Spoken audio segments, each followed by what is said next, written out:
Мінеки қыздар, қатқан шекеріміз дайын болды. Дәл менің рецептіммен жасап көріңіздер. Жұп-жұмсақ ауызда еритін болады. Тістегенде де жұп-жұмсақ. Сәлем қыздар, сіздермен мен Жаңылсын. Видеоны соңына дейін қараңыздар. Бүгін сіздермен күшті рецептпен бөлісетін боламын. Қатқан шекер, бұны шербет деп те атайды. Мен өзім осындай Малогорск деген сгущенканы алдым. 8,5%, жақсы дәмі, және де 60% сливочный берега сары майын пайдаландым. 500 граммдай осындай шекер керек болады. Тек қана осы 3 затпен күшті дәмді қатқан шекер жасап үйренесіздер. Қазанымызды құрғатып қыздырып аламыз. Содан кейін бір банка сгущенкамызды құямыз.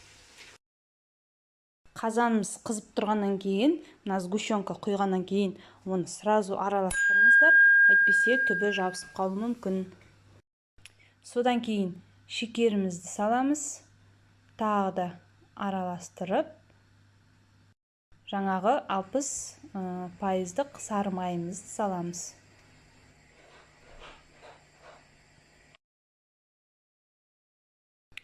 Осы үшеуін жақсылап тұрып араластырамыз.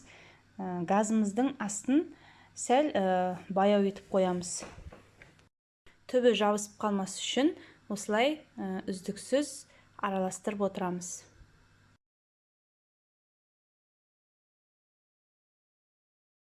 Міне көріп тұрғандарыңыздай, үшеуі осылай жаңағы шекеріміз, сгущенкамыз және сары майымыз бірге еріді. Енді осыны араластырамыз.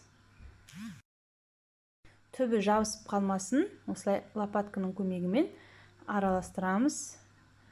Түсі осылай өзгереді, сарғыштанып, қоңыр сарғыш болып, осылай өзгеріп, көпіршіктеніп қайнайды. Ең бастысы сіздер қазанға немесе түбі жабыспайтын ыдысқа осылай қайнатуларыңыз керек. Где-то шамамен 15-20 минуттай қайнатасыздар. Дайын болғанда өзі белгілі болады. Қоюланып, жаңағыдай көпіршіктеніп қоюланады. Мінекей бір формаға, өздеріңіз білесіздер қандай формаға салу керектігін. Мен осылай пирогтың формасына салдым. Мінекей қыздар дайын болды. Қыздар, видео ұнаса, тіркелуді, лайк басуды ұмытпаңыздар. Мен өзімнің блогымда ауылдың қарапайым өмірін көрсететін болғандықтан, сіздерге ауылда жиі көбінесе жақсы дәмді жасалатын тағамдарды осылай салып тұрамын.